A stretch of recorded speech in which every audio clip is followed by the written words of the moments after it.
प्रणाम साथियों, आप सभी लोगों को कोटि कोटि प्रणाम। आपका दिन मंगल में बीते। माँ भगवती की अपार कृपा आप सभी लोगों के ऊपर बनी रहे। आज मैं आप लोगों के सामने एक बड़ा मज़ेदार वीडियो लेकर आया हूँ और मैं चाहूँगा कि आप इस वीडियो को अवश्य सुनें और आप जो भी बातें आपके सामने समक्ष रखूँगा उन बातों को अपने जीवन से रिलेट करके देखिए। ये हमारा शरीर पंच तत्वों से बना हुआ है। अग्नि, वायु, जल, पृथ्वी, आकाश। और सभी की समस्याएं, मूलभूत समस्याएं अगर आप देखें तो सभी की एक जैसी हैं, एक समान है। आपकी समस्याएं और दूसरे की समस्याएं मिलती जुलती ही हैं। ऐसा नहीं है कि किसी की समस्या अलग है और आपकी समस्या अलग है। अब आपकी ये बात मेरी हो सकता है बहुत सारे लोग, बुद्धिजीवी वर्ग जो है, विद्वान लोग तो बातें समझ जाएंगे, परंतु कहीं पर मेरे जैसे जो लोग हैं वो मेरी बातों को नहीं समझ पाएंगे। समस्याएं क्या होती हैं हमारी? किसी ने हमारा साथ छोड़ दिया, किसी ने हमें दुख दिया, किसी ने हमारे साथ धोखा किया, तो ये समस्याएं सभी की हैं। कोई मुझे दबा के आगे बढ़ गया, ये समस्याएं सभी की हैं। सभी की समस्याएं एक जैसी हैं। मेरा धन लिया, मेरे को धन वापस नहीं किया, मेरी संतान मुझे सुख नहीं दे रही है, इस तरह की समस्याएं हैं। तो आपकी समस्याएं और हमारी समस्याएं अलग अलग नहीं हैं, एक जैसी समस्याएं हैं सभी की। माता पिता ने पुत्र को बड़ा किया, पुत्र ने माता पिता को सुख नहीं दिया, एक जैसी समस्याएं हैं। मिल के देखिए लोगों के साथ, आपको पता चलेगा कि सभी की समस्याएं एक जैसी है। अब समस्याओं का हल कैसे किया जाए और आप कैसे पता करेंगे कि आपका कौन सा ग्रह नीच है जिसके कारण आपको ये समस्या हो रही है, अथवा कौन सा ग्रह आपका कुंडली में पीड़ित है। अगर आप देखते हैं कि आप कार्य कर रहे हैं, आप परिश्रम कर रहे हैं और परिश्रम का फल आपको कभी नहीं मिल रहा है, आपको वो यश मान प्रतिष्ठा नहीं मिल रही है जो बॉस के पास मिलनी चाहिए। आप ऑफिस में काम करते हैं, आप दूसरों से ज़्यादा हार्ड वर्क कर रहे हैं, परंतु आपको सफलता नहीं मिल रही है जिस पैमाने के ऊपर आपको सफलता मिलनी चाहिए। आप लोगों के सामने अपनी बात नहीं रख पाती हैं। जब कोई आपके सामने खड़ा होता है तो किसी ने कुछ बोला तो आप उसको बाद में सोचते हैं कि ये रिप्लाई करना चाहिए था, उसके सामने रिप्लाई नहीं कर पाती हैं। आपकी पर्सनालिटी कहीं पर दब जाती है, आपका आत्मविश्वास कहीं पर डगमगा जाता है। आपको ज़्यादा थूकने की आदत है। आप गली में चले होते हैं या मार्केट में चले होते हैं, आप खाने में, भोजन में नमक ऊपर से लेते हैं, अलग से नमक लेते हैं। अगर इस तरह की समस्याएं आपके साथ हैं, आपको पिता का सुख नहीं मिल पा रहा है, पिता के सुख में कमी है, पिता की आर्थिक स्थिति ठीक नहीं है, या पिता की आर्थिक स्थिति ठीक है तो पिताजी से जिस तरह का सुख मिलना चाहिए वो नहीं मिल पा रहा है, पिता से दूरी बनी हुई है, पिता से आपको दूर रहना पड़ रहा है।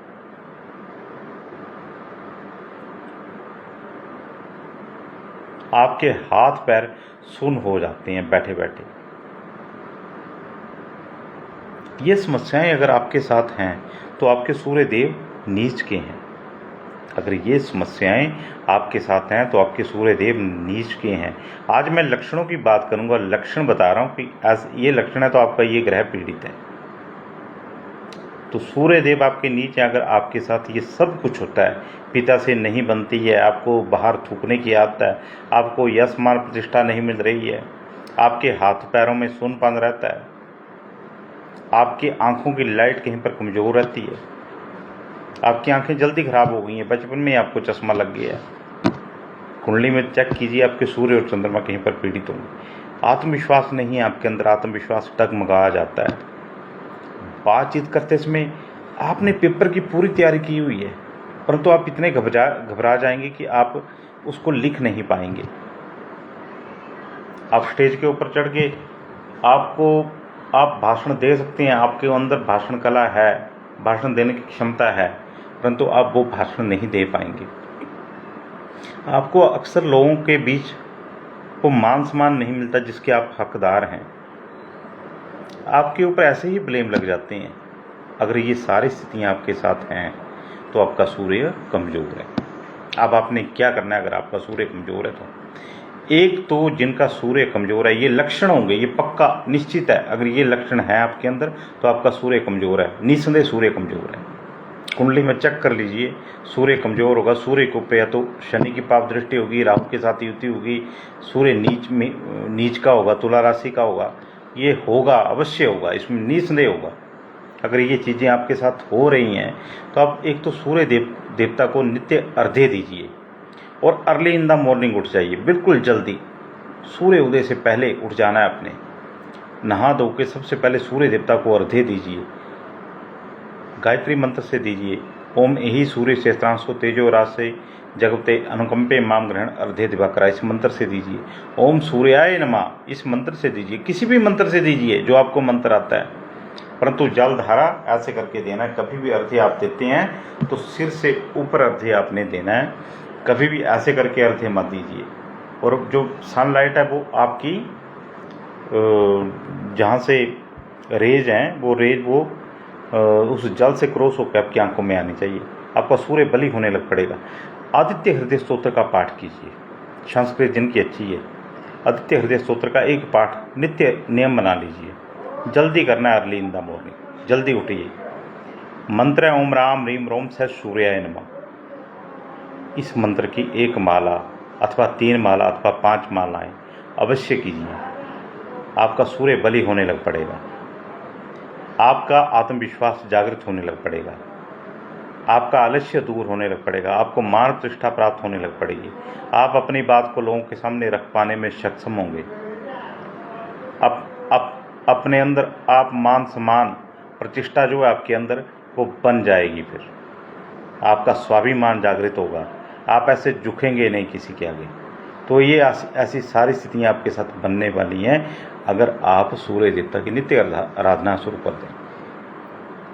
ये सूर्य देवता के अब मैं बात करूँगा, अगर आपके जीवन के अंदर आपको ये दिखता है कि आपके मनोबल में कहीं पर कमी आ रही है, आपके अंदर शांति की कमी है, शांति नहीं है, अशांत रहते हैं आप, शांति नहीं बन पा रही है, आपके पास धन भी है, आपके स्त्री भी आपको सुख दे रही है, बच्चे भी आपको सुख दे रहे हैं, आपके पास तमाम सुख सुविधाएं हैं, परंतु फिर भी आप घबरा जाते हैं,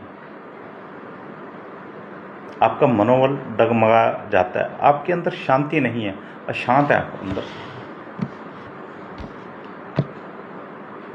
आपको भी नहीं पता कि आपकी मानसिक अशांति के पीछे कारण क्या है, कारण है ही नहीं, परंतु फिर भी आप अशांत हैं।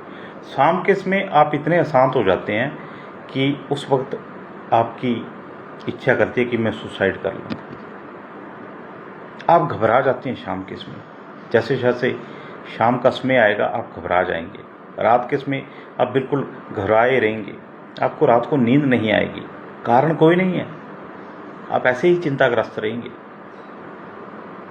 सारी सुख सुविधाएं होने के बावजूद आपको रात को नींद नहीं आ रही है, आपका मन घबराया हुआ है, आपका मनोबल काम नहीं कर रहा है, आप बहुत ज़्यादा चिंता कर रहे हैं, आपको बहुत ज़्यादा घबराहट होती है शाम के समय, बहुत ज़्यादा घबरा जाते हैं आप, इतने घबरा जाते हैं कि आपको डर लगने लग पड़ता है, अकेले सोने में भी आपको डर लगने लग पड़ता है। अगर ये सारी स्थितियाँ आपके साथ बन रही हैं, आपका चंद्रमा कमज़ोर है। माता के सुख में कमी है, माता और मौसी के साथ आपकी बन नहीं पाती है, अथवा माता और मौसी का स्वास्थ्य कहीं पर खराब रहता है। अगर ये स्थितियाँ आपके साथ बन रही हैं तो आपका चंद्रमा कहीं पर खराब है।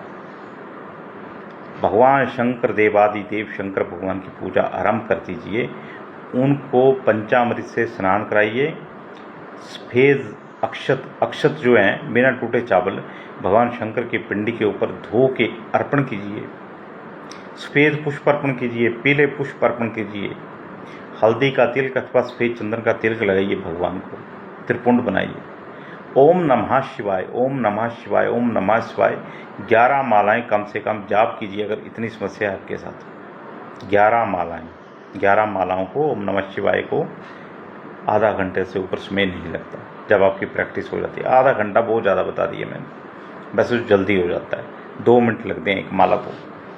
तो भगवान शंकर की आराधना शुरू कर दीजिए, आपकी ये दुर्बलताएं कम होने लग पड़ेंगी, आपको नींद आना शुरू हो जाएगी,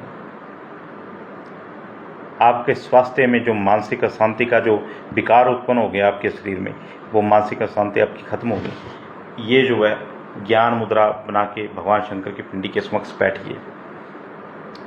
माला नहीं है तो ज्ञान मुद्रा, तो आप एक टाइम निश्चित कर लीजिए कि मैं 15 मिनट ज्ञान मुद्रा ये होती है।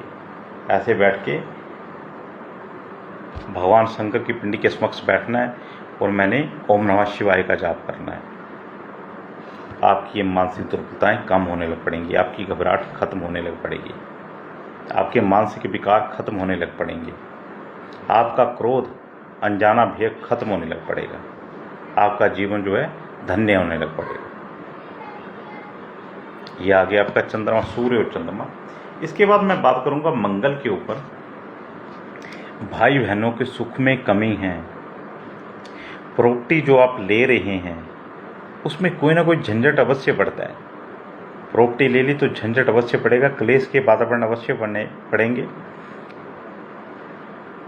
कहीं ना कहीं प्रॉपर्टी का विवाद आपके साथ अवश्य खड़ा हो जाता है।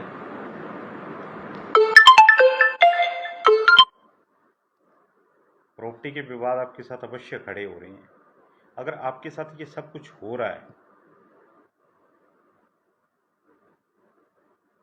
भाई बहनों के सुख में कमी है, भाई बहन आपका इतना साथ नहीं देते जितना आपको मिलना चाहिए, आपका वो रुतबा नहीं बन पाता, आपको मास का सुख नहीं मिल पाता, जनता का सुख नहीं मिल पाता। आप मास लीडर बनना चाहते हैं, आप लोगों के सामने अपनी बात रखना चाहते हैं, परंतु वो चीज़ आपके साथ नहीं हो पाती, वो जनता आपके साथ नहीं जुड़ पाती। आपको एकाकीपन महसूस होने लग पड़ता है, आप अकेले हो जाते हैं, आपके अंदर उत्साह की कमी है, आपके अंदर आलस्य व्यापता है, उत्साहहीनता रहती है, उत्साह नहीं बन पाता। कोई कार्य करना तो आप पहले ही उत्साहहीन हो जाते हैं। अगर ये सारी स्थितियाँ आपके अंदर हैं तो आपका मंगल खराब है। आपको रक्त विकार की समस्या रहती है, रक्त में कोई ना कोई आपका टेस्ट करवाते हैं तो रक्त में कोई ना कोई दोष निकलता है, रक्त अल्पता है, रक्त कम है, या रक्त से संबंधित कोई दोष उत्पन्न हो रहे हैं तो आपका मंगल खराब है। अगर रक्त से संबंधित दोष उत्पन्न हो रहे हैं, अब जैसे मंगल शनि की युति होती है तो टीबी का रोग हमें देखने को मिलता है, क्योंकि शनि ब्लैक स्पॉट और मंगल आपका ब्लड या लाल रंग का आपके बॉडी के अंदर मांस, तो वहाँ पे ब्लैक स्पॉट का बन जाना मंगल और शनि की युति यानी कि टीबी रोग। तो अगर ये इस तरह की समस्याएं आपके साथ बन रही हैं तो आपका मंगल खराब है। आप क्या करेंगे? एक तो आप चमेली के तेल में सिंदूर मिला के, अब बहुत सारे लोगों को मैं देखता हूँ, मैं किसी को कुछ बोलता नहीं हूँ, मंदिर के अंदर जाते हैं तो हनुमान जी को लेप करने का उनको पता नहीं है, वो सूखा सिंदूर चढ़ा के आ जाते हैं। हनुमान जी को चमेली के तेल में सिंदूर मिलाकर लेप करना चाहिए, गुड़ चने का भोग उनको लगाइए, नारियल ध्वजा अर्पण कीजिए। अगर ये समस्याएं आपके साथ हैं, हनुमान चालीसा का पाठ कीजिए, बजरंग बाण का पाठ कीजिए, हो सके तो 11 पाठ कीजिए हनुमान चालीसा के। बजरंग बाण कहीं पर आपको अवॉइड करना तो अवॉइड भी कर सकते हैं, क्योंकि बजरंग बाण में हनुमान जी को कहीं पर कस्में दी हुई हैं। हनुमान की आराधना पकड़ लीजिए, आपका मंगल ठीक होने लग पड़ेगा। ओम क्राम क्रीम क्रोम स भुमाय नमः, इस मंत्र का जाप कीजिए, आपका मंगल ठीक होना शुरू हो जाएगा, रक्त विकार खत्म होना शुरू हो जाएंगे, एक्सीडेंट की स्थिति खत्म हो जाएगी, ब्लड से संबंधित समस्याएं खत्म हो जाएंगी, मान सम्मान आपको बढ़ेगा, लोगों का आपको सुख मिलने लग पड़ेगा, लोग आपके साथ जुड़ना शुरू हो जाएंगे। अवश्य अवश्य अवश्य। बुध की बात करते हैं। बुध आपका अगर नीच है, कहीं पर आपको बुध से संबंधित समस्याएं हैं, बुध या तो नीच का है, बुध के ऊपर राहु का प्रभाव है, तो कई बार पागलपन की स्थिति भी देखी जाती है। बहुत ज़्यादा पीड़ित हो, बृहस्पति भी पीड़ित होता है इसमें, चंद्रमा भी पीड़ित होता है जब पागल होता है इंसान, ऐसे नहीं हो जाता एक ग्रह से। एक मैं बात कर रहा हूँ कि व्यक्ति अगर पागल होता है तो कहीं पर बुध का भी नीच अवस्था होती है। बुध, बृहस्पति, चंद्रमा इन तीनों को लेते हैं। परंतु अगर बुध आपका पीड़ित है तो आपको एक तो बहनों के सुख में कमी दिखाई देगी, आपकी याददाश्त शक्ति जो स्मरण शक्ति कमजोर आपको दिखेगी,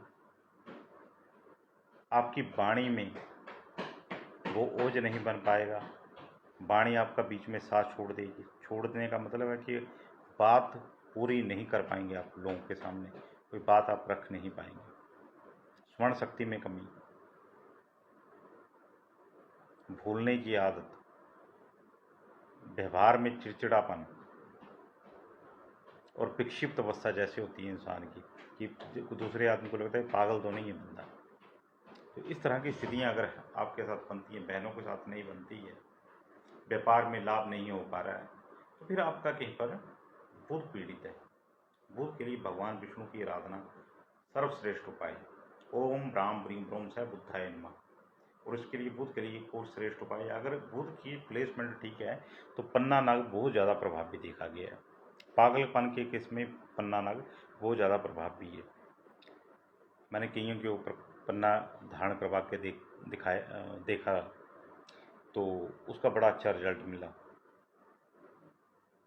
पागल आदमी को भी अगर पन्ना धारण करा दिया जाए आरंभिक अवस्था में तो वो पागल व्यक्ति भी ठीक हो सकता है। पन्ना नाग में इतनी की शक्ति है, ऊपरी बाधा से भी निराकरण करता है पन्ना जो है। पन्ना धारण करवाना चाहिए। अगर बुध की प्लेसमेंट भी देखनी है, बुध जैसे केंद्र में बैठा हो, कन्या लगन हो, मिथुन लगन हो, कुंभ लगन हो, इस तरह से लगन हो जो मित्र लगन है बुध के, भगवान विष्णु की आराधना करनी है। गुड़ चने का प्रसाद भगवान को अर्पण कीजिए। पीला रुमाल, हरा रुमाल, मीठा पान, मूंगी का हलवा, चने का प्रसाद, 7 पूरियाँ, लौंग, इलायची, मीठा पान, ये भगवान को अर्पण कीजिए। 11-21 रुपये दक्षिणा अर्पण कीजिए भगवान विष्णु के मंदिर में। लक्ष्मी नारायण का मंदिर हो तो सर्वश्रेष्ठ। बुध के विकार खत्म होने लग पड़ेंगे, व्यापार चल पड़ेगा, धन की कमी, धन की किल्लत खत्म होगी। बृहस्पति अगर आपका पीड़ित है तो सबसे बड़ा लक्षण होता है, बृहस्पति पीड़ित होता है, मोटापा व्यक्ति के अंदर देखा जाता है। अब मोटापा कई बार ज्ञान को भी प्रदर्शित करता है। बृहस्पति अगर पीड़ित हुआ तो एक तो विद्या जो एजुकेशन में कहीं पर कमी रह जाती है, एजुकेशन पूरी नहीं हो पाती। स्त्रियों में विवाह बाधा भी देखी गई है। लड़कियों का अगर बृहस्पति पीड़ित है तो विवाह बाधा भी देखी गई है। बृहस्पति ज़्यादा पीड़ित हो जाए, जैसे बृहस्पति और राहु की युति है, तो हमारा आकाश तत्व जो, जैसे आकाश तत्व क्या है, कान के बीच में गैप, नाक के बीच में गैप, तो उसमें क्या होता है कि आकाश तत्व हमारा प्रभावित होने लग पड़ता है। इसमें कई बार अवरोध देखा गया है, ऑपरेशन की स्थिति हो जाती है, ऑपरेशन करना पड़ता है आकाश तत्व हमारा अगर प्रभावित हो जाता है तो अगर बृहस्पति आपका पीड़ित हो गया तो एक तो अब आप बोलेंगे बृहस्पति की महादशा में ऑपरेशन की क्या आवश्यकता, या ऐसा क्यों। अगर बृहस्पति और राहु की पीड़ित अवस्था में बैठे हुए हैं, बृहस्पति और राहु की युति है, तो हमारा जो आकाश तत्व है, आकाश तत्व का प्रतिनिधित्व जो है वो बृहस्पति के पास है।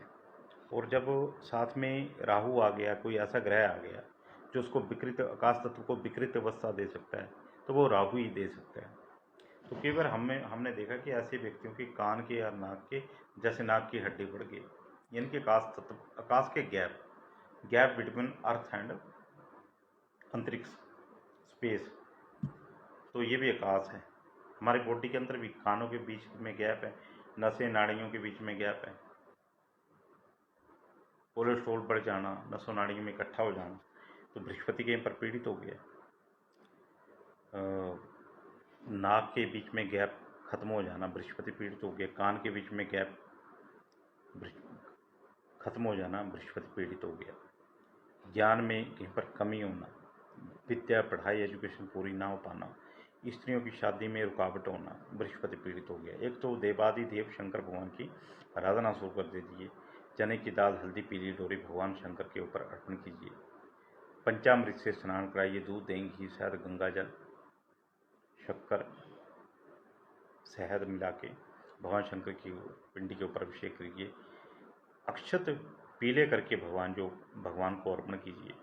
पीपल वृक्ष की पूजन कीजिए। पीपल वृक्ष का पूजन कीजिए। चने की दाल, अक्षत और पंचामृत से पीपल वृक्ष की जड़ में चढ़ाइए और परिक्रमा कीजिए। 3 परिक्रमा कीजिए। शंकर भगवान का पूजन कीजिए। आपका बृहस्पति जो है बली हो जाए। बृहस्पति से संबंधित जो आपकी समस्याएं हैं वो खत्म होंगी। आज मैंने बृहस्पति तक बात की। कल मैं शुक्र, शनि,